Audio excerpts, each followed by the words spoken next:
Okay, I have a question here from Amanda. Lincoln stopped napping, and I think he's 3.5. And he won't follow any directions or requests in the afternoons. Oh, not Lincoln. He's such a well-behaved little boy. He's defiant and aggressive toward everyone. Do you have any advice? Okay. So, Amanda, is it okay if I give a little bit of background about your family?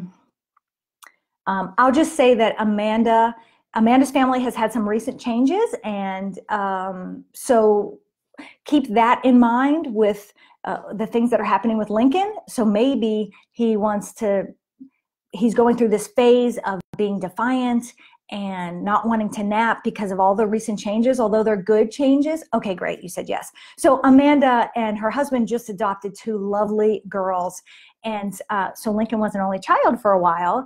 And then, if I'm not mistaken, they thought they were going to adopt 1 girl, and then they got a bonus daughter, which is awesome. And it is all good stuff, but change is hard for little ones. And especially Lincoln was an only child, and now he's got 2 little sisters who have some needs that require more of your attention. So advice and suggestions I would have for you, Amanda, with Lincoln, who is being defiant and aggressive towards everyone. There's a reason this ministry is called Connect Point Moms, is because we need to spend more time intentionally connecting with our children. So I would say have you and Lincoln time right now while he's struggling every day for 15 minutes at a time or 5 minutes at a time. I don't know if your husband is here or if he's away, and how you can work that out with the girls maybe while they're napping. It's okay, Lincoln, this is our time. What we did with our children is we had talk time at night before they went to bed. We talked about anything that they wanted to talk about for 15 minutes. We had one of those like starlight things, and we set it for 15 minutes, and we'd lay in their bed with them, and it was dark except for the stars. And when the stars went out, talk time was over. And it was a time for them to ask us questions. What was your favorite movie when you were a kid? Or it was just time for them to, what's your favorite color? Or talk about whatever they want to. And that helps build the connection. And connection creates cooperation.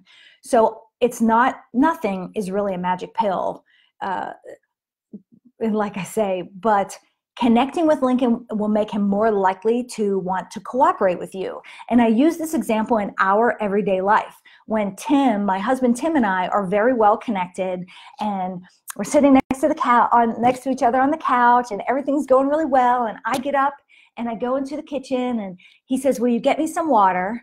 I say, "Sure. Would you like some ice in that? Can I squeeze some lemon for you?" But if we're not getting along very well, I'm actually kind of frustrated with him, or he's frustrated with me, and we're sitting on 2 separate couches, and I get up and I go into the kitchen, and he says, "Hey, will you get me some water?" I probably say, "Can you get it yourself?" Or I might get it for him, but I'll think, "You can get it yourself. Are your arms broken? What's wrong with your legs? When was the last time you did something for me?" So I share that because when we're feeling connected, we want to cooperate with our loved ones.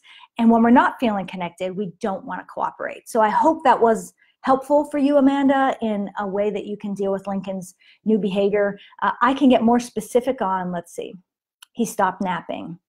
He's always been ahead of the curve, though. He might not need naps anymore, but you can still require quiet time. We did that. One of our children didn't need a nap, and the other one absolutely did. So it was like, you don't have to sleep, but you have to stay in your bed. You can read a book, or you can play with this puzzle, but you have to stay in your bed. So let me know if you need more suggestions, and good morning.